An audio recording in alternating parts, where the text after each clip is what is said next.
So I'm in New York City. I finished culinary school. I finished my internship. I've got 2 years in the French bakery and I'm not making enough money. So I get a second job working at the Silver Palette, which was a large catering company in New York City on the Upper West Side of Manhattan within a block of where I was living. And I'm baking at night while I'm working at the French bakery during the day, getting a couple hours sleep between the two jobs. And Madonna comes inside this the Silver Palette. I don't see her, but she comes in, she orders a cake, and I get to make her birthday cake. It's a carrot cake that Michelle, got to make for her. Needless to say, she loved my carrot cake. And that's kind of where the hype on our carrot cake started. We had other customers because I walked dogs for famous people. They knew where I was working and what I was doing, and we had customers again like Yoko Ono, Mary Tyler Moore. All of these people were coming and buying things that I was baking at night under the Silver Palette's business. And at that time, I developed my own original brownie recipe, and I remember making a chocolate orange truffle brownie.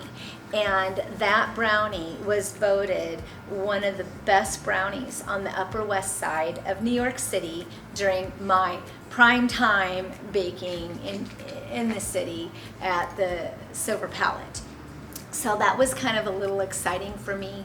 And from there, I left the French bakery. I went around to other restaurants, and I just kept on learning new things and really being able to say, okay, I'm going to go to this place because here I'm going to learn the importance of how am I going to take this leftover cake and find something that I can do with it before it's bad, right? And so I learned how to make biscotti and you throw the cake in to the batter and it gives it more flavor. Or making the crumbs, the bread crumbs from the bread, of course we all know that, but maybe it's taking the cake crumbs and drying them out and putting them on your cake. All of these little things I was learning along the way. I learned how to make sorbets and ice creams in a place, and that was a really interesting thing to learn and to be able to be creative in a completely different side of this. All of these little steps along the way were really preparing me for the next story of my life, I guess you could say. And I even got a job in a Jewish bakery, learning how to make rugelach, hamantaschen, coconut macaroons, challah bread, all kinds of really neat things. So it was about rounding myself out and learning all the skills that I needed to learn. When my oldest was 5 years old, I decided, you know what, it's time to move back to Nebraska. She was 5, getting ready for kindergarten. My youngest at the time was a year old, and I was like, you know what?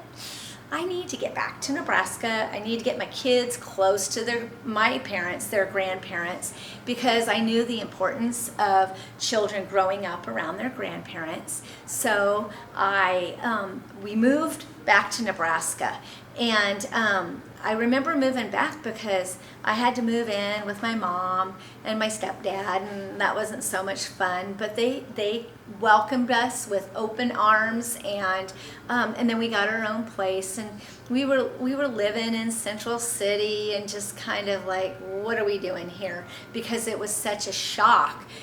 Being in Manhattan, Brooklyn, I lived in Manhattan, Brooklyn, Queens, Long Island, and Manhattan, and Clifton, New Jersey, over the course of 13 years, and coming back to Nebraska and just thinking, what did I do here? Because it's such a slower pace, but I knew I made the right decision for my children.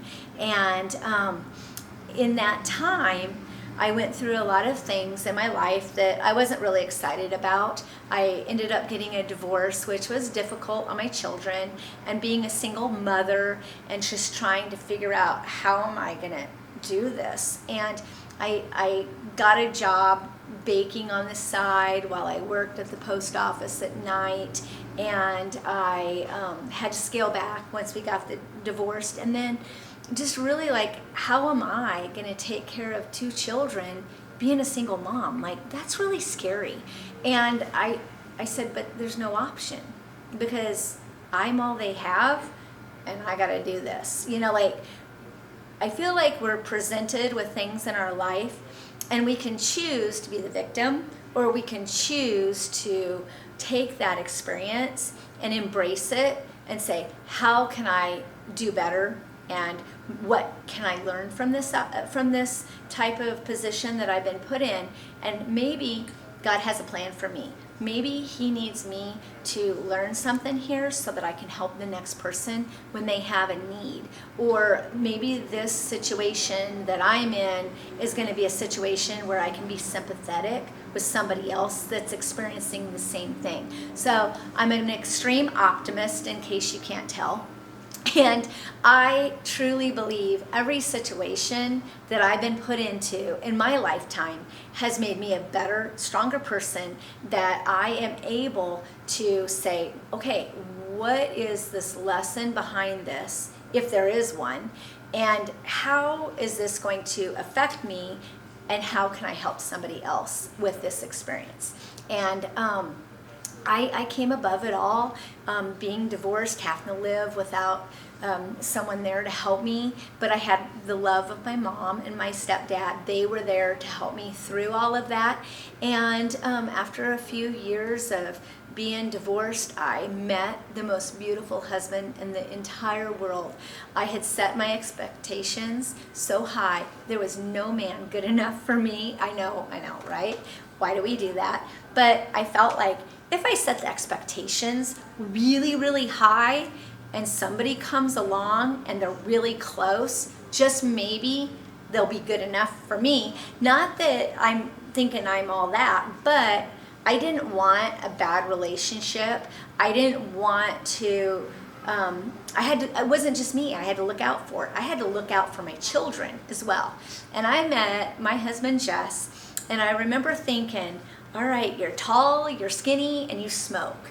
And I am not tall, I am not skinny, and I don't smoke. So how are you gonna fit in my life, right? But he was the most loving, most genuine person I had ever met in my life. And I said, okay, maybe I need to look outside of my list and think, maybe he's the right guy for me. And we dated, and I remember his birthday is in October, and I made him a German chocolate cake. And he was surprised, he was excited about it, because it was his favorite cake. I made this German chocolate cake for him. And the following February, on Valentine's Day, he proposed to me. And I remember telling him, listen, I don't want a serious relationship. I just want a good friend that let's go hang out. I'm not looking for marriage. I'm not looking for anything serious. And here he proposes to me. And you know what he said? He said, I don't want some other schmuck to get your German chocolate cake, because this is the best thing ever. And I've been starving as a bachelor, eating fast food, and I want your German chocolate cake. So that was the start of it all. And we got married 14 years ago on June 11th. And I married not only my best friend, but somebody who loves me and supports me for everything that I do, whether it's baking or not baking. And he doesn't get fast food anymore. So that's a true story. Anyway, that feeling that I got from him, and seeing the genuineness behind him and how much he loved my children and wanted to be there for us as a family, really that was such a wonderful experience. And I have a lot of friends that are like, why can't I have a husband like yours, and why can't I find Mr. Right, and what's it going to take? Well, when the time's right, it'll be right there in front of you. The time wasn't right until I said, wait a minute, maybe your expectations are too much. My husband quit smoking after we had our baby together. He stopped eating fast food because I was like, I can't do this anymore, you know. So, and then I just started cooking for him, and we have been, like I said, we've been married 14 years, and he is my biggest supporter in this business and this industry, and he has backed me up 100%, even when I've had self-doubt of what I'm doing and why am I here. So just really find that he has made me a better person, and together we got married when we were 38. We had our daughter when we were 39, and that year we both turned 40. So kind of funny story for us was, hey, now we've got a baby at 39 years old in the house, and he quit smoking, and I can't be any more proud of the most wonderful husband that I have.